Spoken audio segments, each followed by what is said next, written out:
What we bring to you is another panel segment where we switch gears to talking about the skills horizon, reskilling at scale for India at 2030. And I'm sure this is also one segment many of you all are looking forward to. So I would request everyone to quickly join us in the next 1 minute, and let's get the session started. Also, we did see some fantastic posts coming on our LinkedIn accounts with the hashtag CII HR Conclave 25, and we were glad to see your pictures there. But in case you'll have missed out to share your key updates, your thoughts from this event, you all can go ahead, still share your key takeaways from this event onto your social media handles with the hashtag CII HR Conclave 25. And do not forget to tag us at CII-Leadership Center. That is where we are having all our social media updates on. So let's keep the momentum going on onto your social media platforms as well. Well, I do see a lot of people joining us in with your cups of tea and coffee. Yes, you all can do that. You all can grab your cups inside, and let's get the session started. Let's ensure that we don't keep our speakers waiting here, and do not delay on the agenda any further.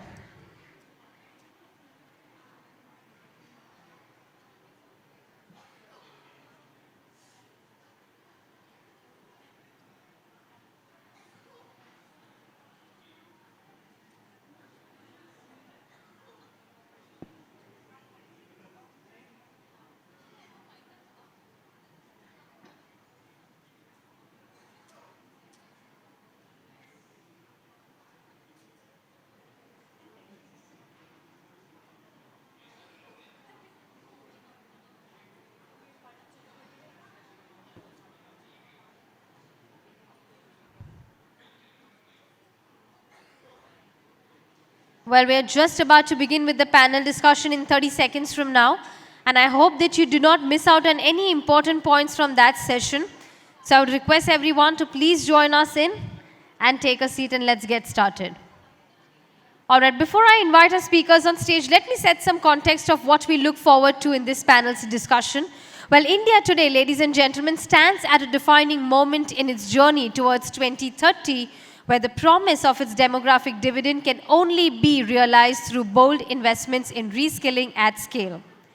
And to remain globally competitive, India must equip its workforce with the skills required for a rapidly evolving economy. And that is where we bring to you a panel that will discuss large-scale reskilling initiatives focusing on digital, green, and future-ready capabilities.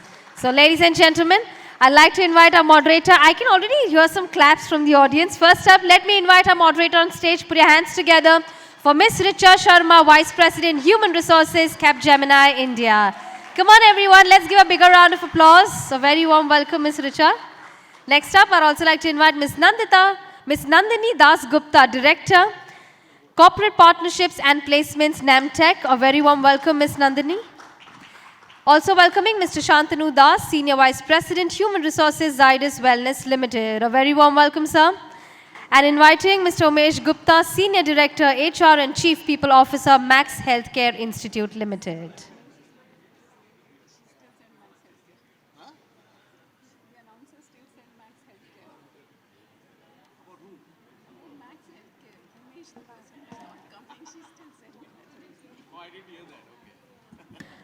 Well, Mr. Umesh couldn't join us here, so we are joined by Mr. Balaji Srinivasan, HR Conclave Co-Chair and Executive Vice President, Human Resources, Colgate-Palmolive Company. Let's give a round of applause, everyone.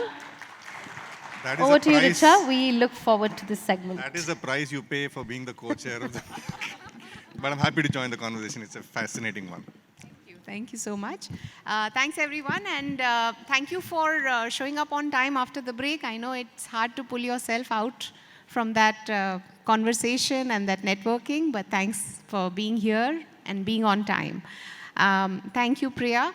My name is Richa Sharma, and I'm very excited to have this panel discussion.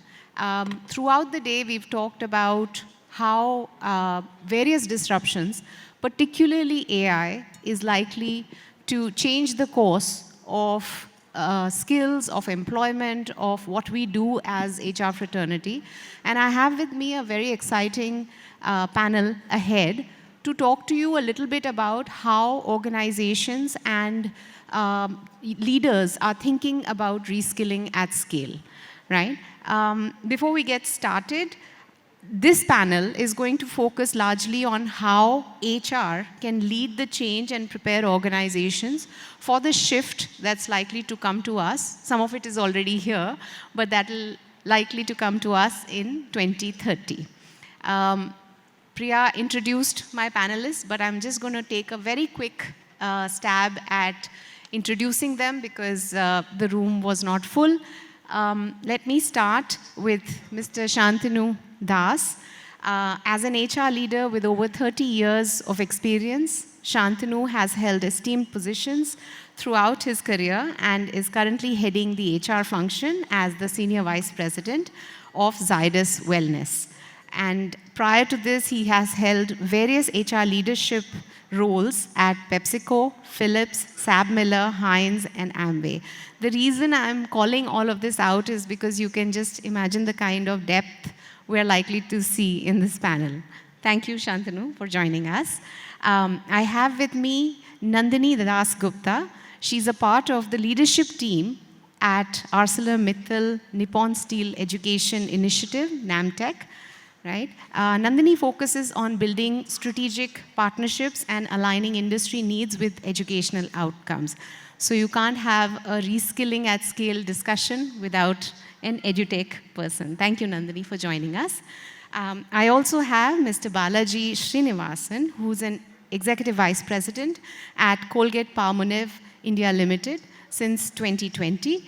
He joined CPIL in 2005 in HR and has done multiple roles in HR leadership, and not just in India, but across geography. So we can get a much broader and cross-border kind of a perspective from his experience. And before this, he was the HR Director, Asia Pacific Supply Chain, where he worked to strengthen HR capabilities and drive transformation. So thank you, panelists. Thanks for joining us. Let's do a warm-up question, which I will go round the panel and open it up to all my panelists. In this age of AI, which has already taken off, what new skill clusters should India prioritize to stay relevant in the tech-driven ecosystems? And particularly, as we think about 2030, right? What looks to you as the skills which will differentiate in your particular industries? So I'll start with you, Shantanu. Thank you. A very good evening to all of you, ladies and gentlemen. On a lighter note, we should keep speakers outside or amplifiers so that it solves the problem for CII once and for all. Anyway, so, and moreover, we are between the musical session and the people, so it's a little precarious state to be in. So, thank you for this question. And firstly, let me give you my personal view that the first industry revolution took place in late 18th century and beginning of 19th century. So, this would be the fifth industrial revolution, or whichever, fifth or sixth. And mankind and industry has seen these changes from those days. And those changes were also massive. The only difference is that probably in the first industrial revolution, probably we did not have panel discussions. But people underwent through a lot of changes. And I'm absolutely optimistic that the industry or the mankind will change and will go through this. And being a super optimistic guy, to come specifically to our question, India 2030 will be, in my view, will be a skill superpower. You know, while we talk of superpowers, but this will be a skill superpower. And as we speak, almost 50% of Indian tech workers are undergoing formal training in AI. So obviously the optimism is just not a emotion for India, but it's a real time. But of course, we have to get the clusters right. I think the question was on clusters. I think we have to get the clusters right. And we have to get started. I think we have already got started. And in my view, coming specifically to, I'll come address 3 points. That first is, of course, it's AI, integrated skills. And 2030 is across functions, it's just not HR. Across functions, I definitely see an AI layer, which is cutting across. It's not going to replace us. It's going to enable us, people who are, the previous panel was talking of employment. What is also important is employability. And AI is all about employability. If we do not get our AI skill right, I don't think 2030 is going to see us, or we are going to see that in the way we are seeing it now. Our jobs, our careers, our future. And it's with positivity. And it's going to be a layer where we need this training, where we need this skill to do our jobs. And it is 2030, it is actually, in my view, it is way earlier than that, probably in the next, if not 2028, 2029, I see that. The second one is not just AI, and considering a pan-India perspective and a panoramic view, it is digital industrial skills, which is large-scale automation, which is manufacturing sectors will go through huge transformation, whether it's IoT or whether it's the robotics, and whether it is this is going to build the nation. This is going to build the economy, and that is the second biggest piece that I see that we are going through. It's probably a little more macro than AI. And third, but not the least, this is my personal view, that as industries go through this technology revolution, the human element becomes more premium. Companies who survive will have to balance this, the human touch and the tech touch. It certainly does not replace the tech part. As someone had said, I may forget what I have been told, but I will not forget how you made me feel. So the feel in this company, the trust, the pride, the respect, the fairness, the camaraderie, this is not AI, this is human element. And that piece, we have to get it right. Because if we don't get that right, at the end of the day, an industry is a group of people, right? So there is that human element, in my view, is the human edge, is actually the competitive edge for any industry. Thank you. Thanks, Shantanu. Nandini, your perspective? Yeah, good evening, everybody. I've been hearing a lot of HR leaders talk since morning, and I've been making notes, but I'll add my own perspective to what India needs. And I think by 2030, education will have to produce what industry needs. I think that gap has to be the most important gap that we need to fulfill. I would say that India is on the path for greatness. We had one wave when the IT and the technology sectors grew. I think next, it's manufacturing's turn. And if we have to do that, we have to achieve competencies in our domain, plus digital skills. I think this combination is very important. Without this, I don't think we will become a real superpower. Our GDP growth may happen, but as long as our people do not manage this combination well, we will really not be able to grow. Our per capita income, etc., will not grow. I would also like to say that the new workplace will have a combination of know how and do how. You'll also have to do it. You'll have to really do it with your own hands. People in India always fix things. Our parents, our dads, our moms made all Diwali faral at home, right? We have lost that art. Our dads knew to fix every pump, every light bulb in the house. We have lost that. Why are we losing that? I think we have to bring in that know how and do how back. From a manufacturing point of view, I think there are 4 skill sets that I'd like to highlight. We have to have the smart factory stack, very important. Factories are getting digitalized, they are transformative, so therefore the smart factory. We have to have the silicon stack. India is at the cusp of the semicon revolution. So there's a lot of potential in the silicon stack. We also need the green stack. Today, India cannot grow without managing sustainability goals. So we need to have the green stack. And lastly, we need to have the automotive or the robotic or the Kobo stack. So I think these are the 4 skills on which we will grow. So that's my take. Super, thanks. Balaji, I'll come to you. What does India in 2030 look like in your industry? Yeah, first of all, thanks for having me. I think I would not hazard to go all the way to 2030. As we heard in the morning, the skill sets keep changing so fast.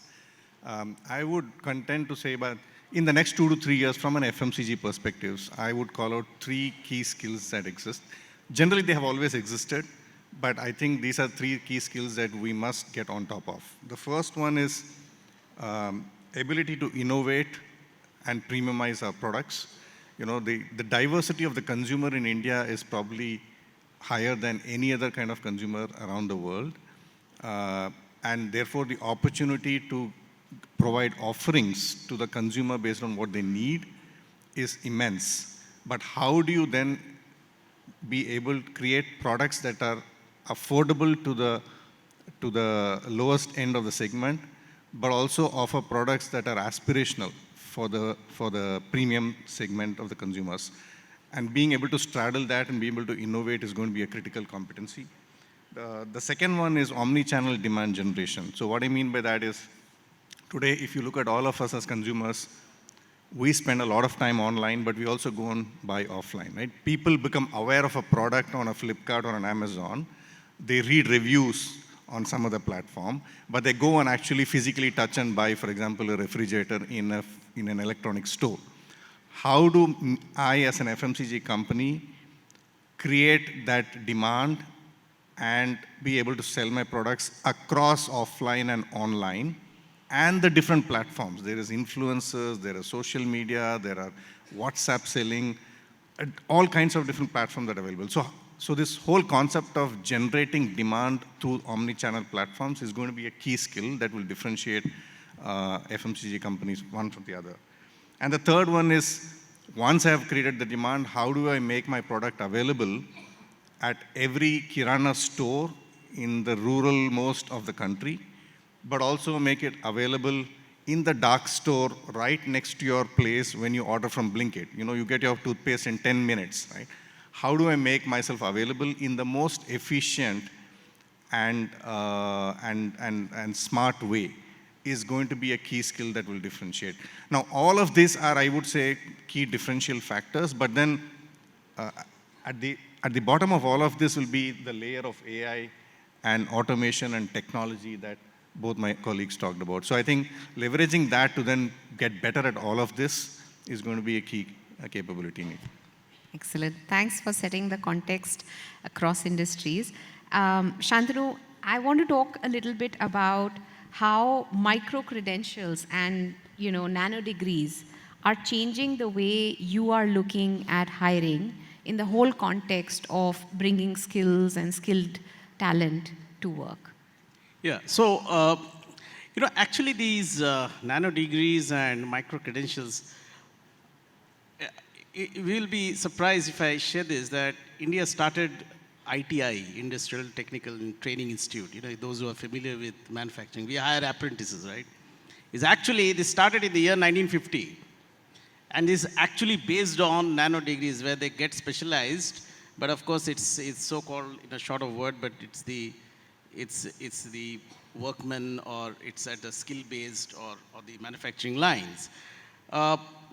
So even today, actually, these nano degrees and these micro-credentials exist. It's just that it is not really adding to your employability. Is the degrees which matters as a baseline. So degrees first will probably become skills first in the years to come. I won't know which year, but it's certainly going to happen.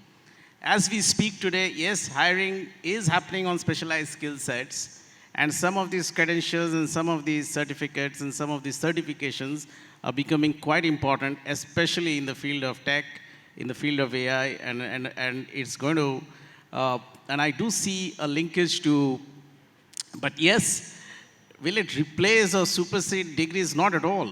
There are a lot of these, will engineering degrees go away? Not at all. I don't think so. I think these will coexist, but these short courses or the diploma courses or, the 6 months, 12 months or specialized ones like the micro credentials, etc., are going to coexist. It will get more and more important.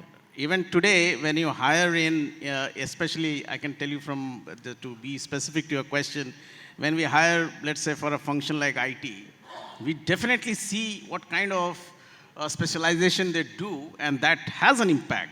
But if I of course, it's still degrees, and that's a reality, and it will continue because there are certain courses which will take 3 years, which will take 4 years, and absolutely worth to have such professionals, and they're also professionals. But I do see a linkage that over the years, when it comes to gig workers, where the percentage of gig workers go up, then this will become very important, because then it's with a specialized skill set, you do a job here, and with that same specialized skill set, you get into peace. And it's certainly going to be a little more important than what it is today.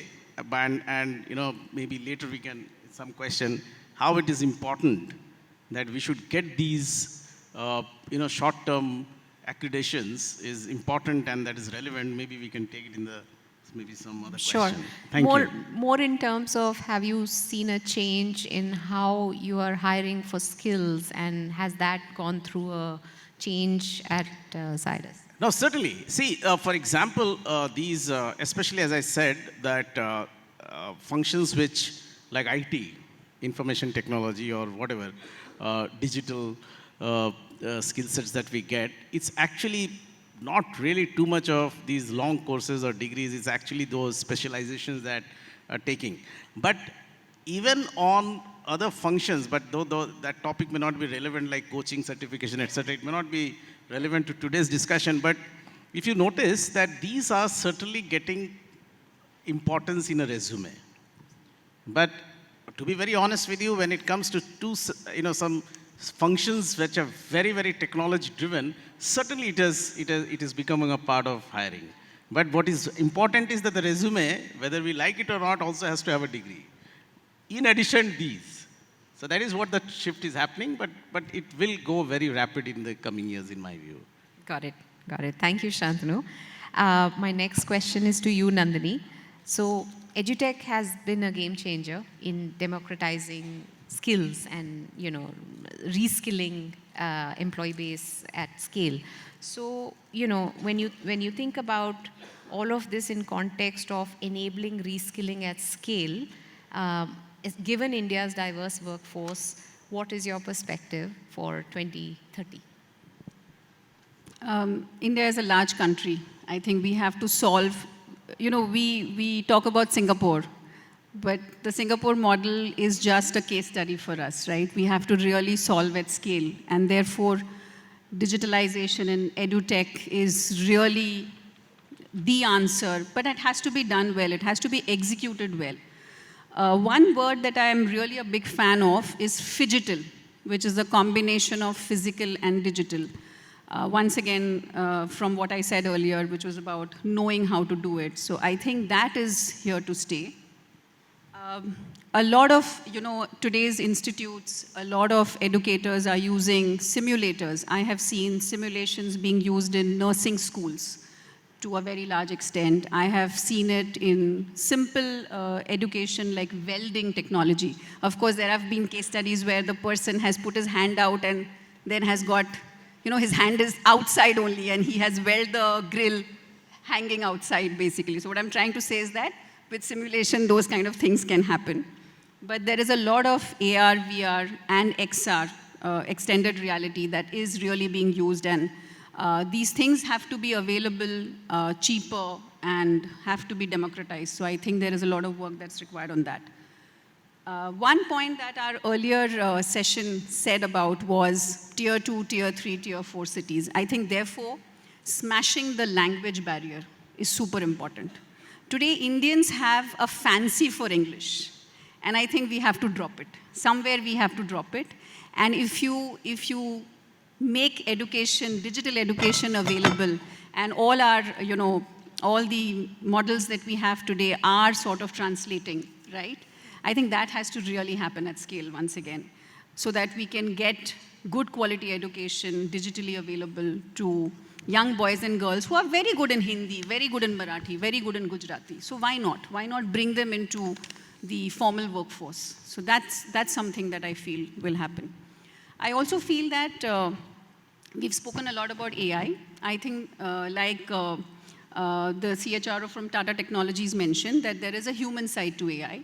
And I also feel that, especially when you do things like interview training or you do coaching, you can actually bring in the human element of AI, because sometimes a student or a young person is not that worried about saying something to a bot.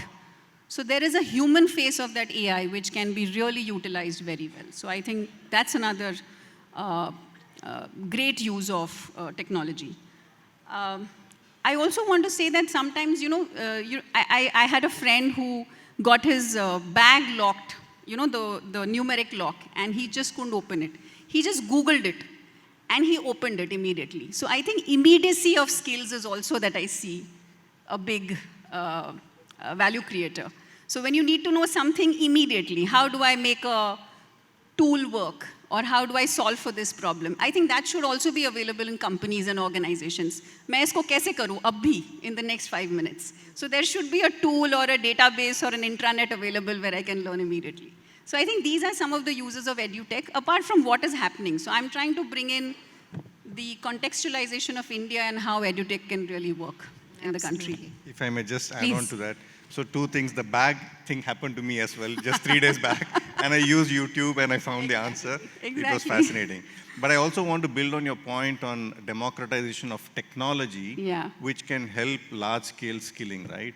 And I think this AR, VR, XR, all of those technologies, I still feel that there's a lot of imports that are happening. There is a huge opportunity for entrepreneurs and scientists in India to develop technology which can then make it affordable and therefore built for scale, right? And that can significantly help smaller companies also to develop skills at a large scale. So I just wanted to add to that. Which is why we need incubators. We need deep technology incubators in the country. And unfortunately, somehow we are going in the direction of e-commerce. And I have nothing against it, but I'm saying we don't need to build more of those platforms. I think we need to work on all these kind of deep technology, which can be then made available to everybody in the country. Yeah. That's an interesting take, and you may want to hold on to your mic because I'm coming to you. Speaking a little bit about how we make these reskilling programs and reskilling at scale more impactful, and really about the quality of it at your organization, as opposed to, without mincing words, it could become a check in the box because it's everyone's priority, right? So it has to be there, right? How do you make it more real for the organization and for your employees? Yeah, so that's always a difficult thing, right? Sometimes we just get onto the bandwagon and say, hey, this is a new skill, let's all develop it, without truly understanding how do you get it done and what is the impact it's having on the organization. So I'll talk about an example, and this is AI as we are talking about, since that's a theme from morning. When the AI journey started about a year back for us in Colgate India, we started looking at how do we scale this? How do we get everybody in the organization to embrace AI and leverage AI for good? And the first thing we did was we created a council, people from different functions, enthusiastic, not necessarily senior people, but people who are passionate about it, to own this and create a roadmap.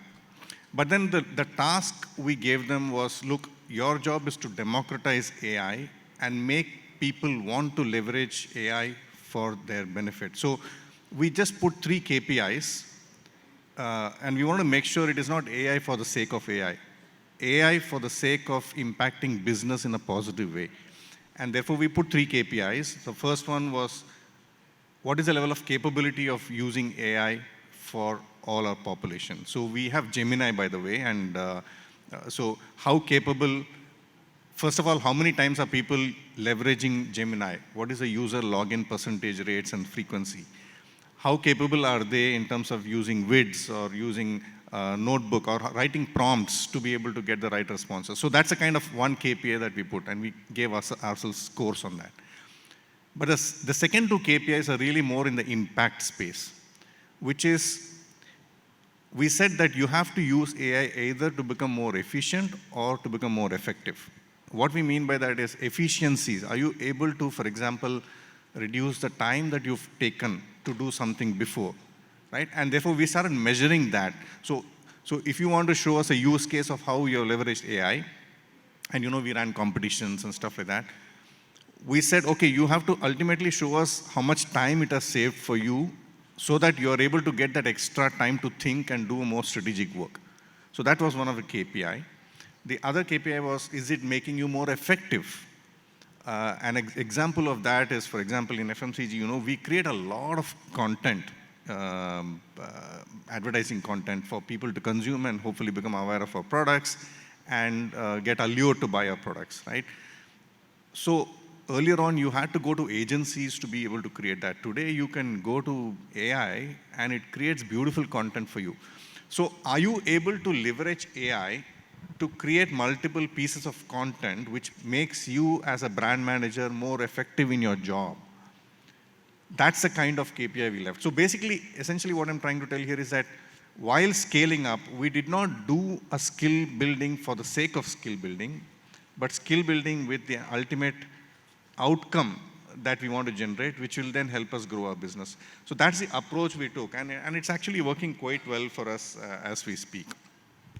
Thank you so much. I'm sure the team here will have lots of follow-up questions on that because that sounds like an interesting implementation. But let me go back to Shantanu for another one. Shantanu, with all of this happening, what is the kind of dialogue you are having with your CXOs, CEOs, etc., in terms of what kind of reskilling game plan we should have for the long-term, organizational benefit? No, it's a very good question actually, and my own experience is that even 6 months back, I don't think there was any discussion on AI. I mean, the conversations were, even today the conversations are beyond AI, but at least the conversation of AI has started creeping in the conversations. And, on a long term, see, it's not a flavor of the season, right? It's just not, it's going to stay real time. People who know AI will replace those who won't. I mean, this is what Nadella had said. So, our first and foremost conversation or first and foremost priority essentially is people should know about AI. That is where we are going a little slow. Training on AI, on function-based, is of paramount importance. The least that we want is anyone to feel insecure. What we actually want is everyone equipped with AI, and that is what is not going to replace human, the workforce. It's going to enable them. So as we speak, there's a lot of discussions going on and customized needs of AI function-based and equipping people with the knowledge of AI. Because, I'll not be surprised if many of us, while we speak on these things, but probably when you go to the depth, there's a lot that is happening that probably we are not aware. And these training sessions are really helping, and there's a lot of investment on people to be trained. This is one aspect. The second aspect is, which is actually also very important and a point of discussion, how does it enable the business? How do we now go reach out to the consumers as a FMCG? How do we reach in a better way? I mean, if we are into food business, and if that food business, if we have actually, it's a real-time example, we have, you just, just type the recipe, the name of the dish, and the whole recipe comes, and it's actually what we have done in the consumer's front. Now, across, we are identifying that where actually it's going to help business, and those are solutions that can come from outside, but that is a very, very important discussion. That is just not about people getting equipped with AI, but also does it help the business, whether it's sales, whether it's marketing, whether it's the front-end functions, and even functions like where people-led functions as well. So, second, but coming back to people, I think there's a lot of, at an iteration stage and a discussion stage, where we are looking at what exactly would be the revised structure. What would be that skill set and the mapping, and where does it get augmented? Where does it get automated? Where does the human value come in? And this is not so, this is really a very vast exercise, because it's going to stay with us, it's going to build the future. Because if you ask me in other words, the role design has just started being a part of the discussion and conversation, because that is the fundamental to then becoming, reset the entire organizational design. Because finally we are all supposed to be of the future. And, as someone had said that, you build the future by creating the future, So that is how it is. And one more piece which is getting into a lot of discussion is, see, these vanity metrics are dead and dusted. Like calculating training mandates and training hours or so on and so forth. I think the matrices and the measure of success, productivity and ROI and all these are significantly undergoing a change with this technology coming in. Now we have to reinvent and recreate these matrices which are measures of success. So it's all of these are at a discussion, and as you're rightly saying, what kind of conversations, but this finally going to merge and a blueprint for the future organizations. So how do we make a future-ready organization? And this is a very significant part to it. Thank you. Thanks so much. Nandini, maybe I'll go to you. From a talent development standpoint, how are companies moving towards global skill competitiveness, since you have a view to many organizations and what they're doing with their skilling agenda? So I think a lot of MNCs have always invested in L&D. If you go to the German companies that have operated in India, they have brought in a lot of learnings from what they did back in Germany, for example. So it's not as if it's new to us, but I think a lot of companies are now taking note and learning from each other. I think the most important thing are that there is information sharing. So that is very important. I would say that to build global skills, India has to really learn how to design and make. I was reading somewhere that if you just manufacture something without designing it, then you will always be the back end or the contract manufacturer. How do you design something, prototype it, and then manufacture it at scale, and then optimize it for costs, and then probably take it to various locations in the country or globally?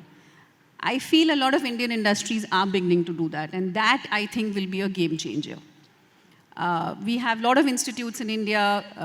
IIT Bombay, for instance, has a fantastic IDC, and we need more of those. We really need more of those.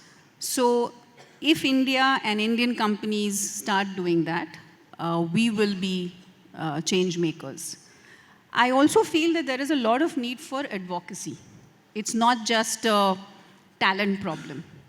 It is also about informing the youth of India that there are opportunities in manufacturing or engineering companies, and you not only stay in India, you can be transferred to any part of the world.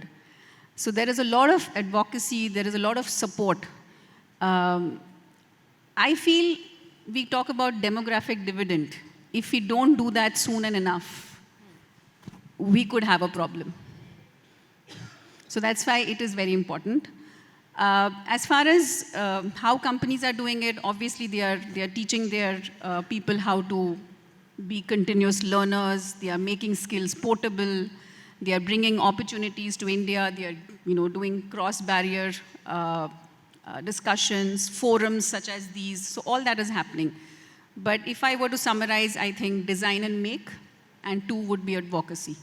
So these two were, I feel, could be That's what The most important. sets us apart as well. Coming to you, Bala.